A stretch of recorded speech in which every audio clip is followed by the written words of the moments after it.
మనం ప్రచారానికి వెళ్తే కూడా అందరూ ఆలపాటి రాజా గారు అనే విషయం డైరెక్ట్గా మాట్లాడటం కూడా మనం చూసాం.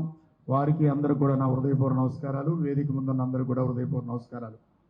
మైలవరం నియోజకవర్గంలో కార్యకర్తలు తెలుగుదేశం కానీ, జనసేన కానీ, భారతీయ జనతా పార్టీ కానీ కార్యకర్తలు మొన్న ఎలక్షన్లో 2024 ఎలక్షన్లో పనిచేసిన దానికన్నా కూడా ఇంకా రెట్టింపు ఉత్సాహంతో పనిచేస్తున్నారు.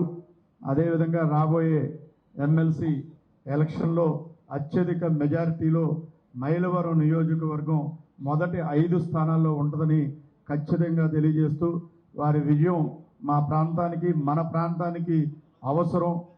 ఎందుకంటే మనం అమరావతిలో ఉన్నాం, అదే రిజల్ట్ని మనం మొన్న ఎలక్షన్లో చూపించాం.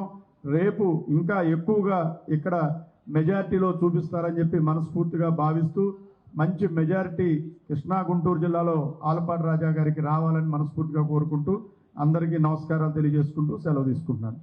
మీ మొదటి ప్రాధాన్యత ఓటు 1 అని అంకె వేసి నన్ను గెలిపించమని కోరుతా ఉన్నాను.